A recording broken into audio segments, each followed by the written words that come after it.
Well, not all the way done just yet, but we'll get you up there closer. See how much nicer that looks? A lot better than it did, didn't A lot better.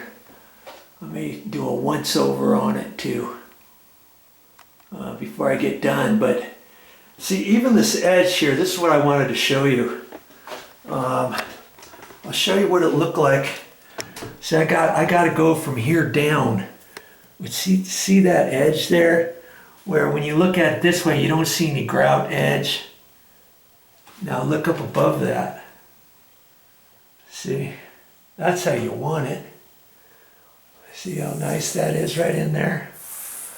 And obviously, I may do a little bit more in there, but then when I cut it in, it's going to be a lot better. And then from this edge over here, I'm going to see grout line all the way down there, rather than this.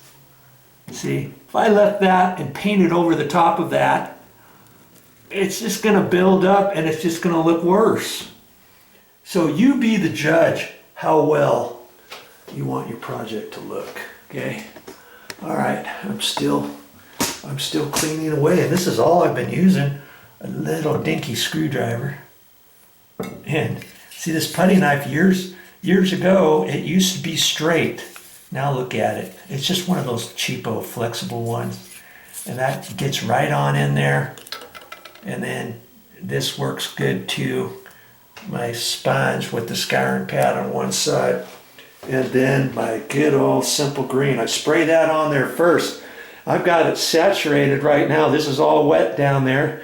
So as I go, I'll be able to kind of flake that off a little bit easier than if it was just dry, okay? Stick with it and do a good job. I wanted you to see this too. This is the baseboard bit here. See how this is the existing paint here along there? How are you gonna make that straight? See there, look at, I cleaned it all. Just using my little brush, my putty knife, my thin one, and a little screwdriver and my sponge. And I got that nice and straight. There's about an 1/8 inch gap all the way along there from where the grout was. I'd rather have that than have that,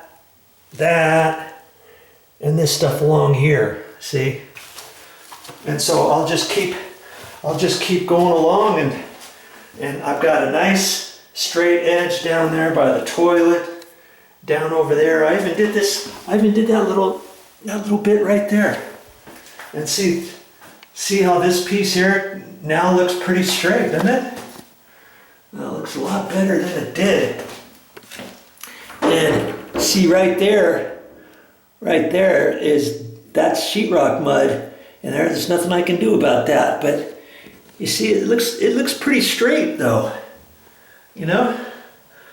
And so I'm gonna leave it like that. It looks a lot better than it was, okay.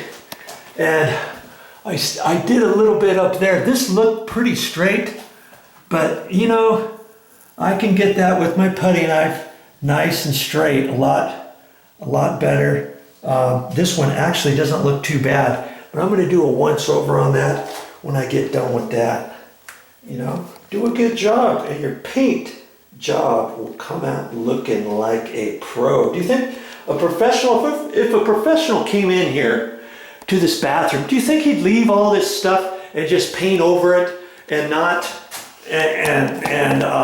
leave the edges, the paint edges next to the grout line, and leave all that stuff? When you get it all done, it's not going to look very good. Do you think a painter would do that? I hope he wouldn't.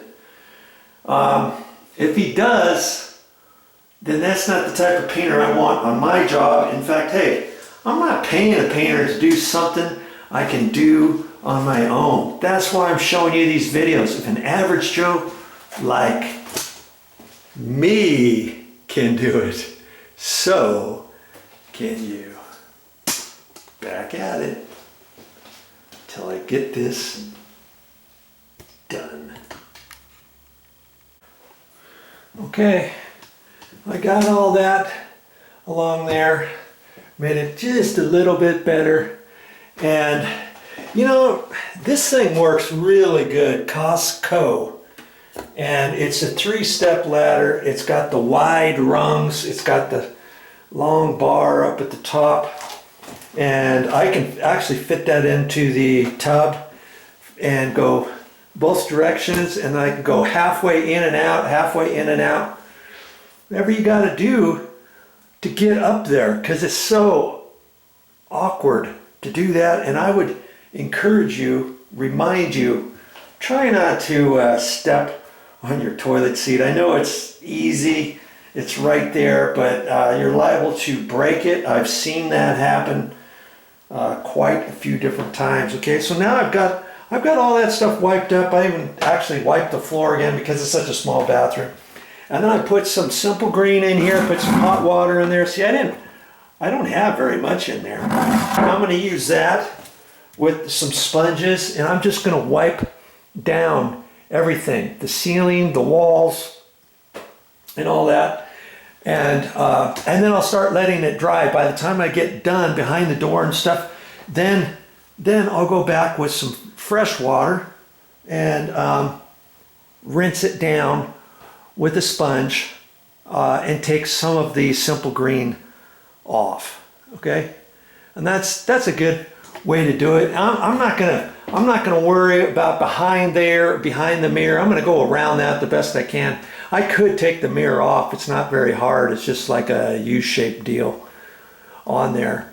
And I've cleaned this off before, but lots of times, if you haven't done anything with your exhaust fan, you might want to take that cover down, clean it all, and you'll be surprised at all of the lint and dust that you get up in there and all that stuff, especially up into the fan blades and the housing and the cover and all that kind of stuff. Take that down. I've already done that before we moved in, and so I'm going to just clean around it with my cleaner, or I can pull that down. It doesn't take, it's not very hard to pull down. It's got 2 little hook things on both sides. You just kind of pull it down. It's on a spring, and it comes down. Okay, so that's my next step. I want to have this all nice and clean before I think about doing anything else.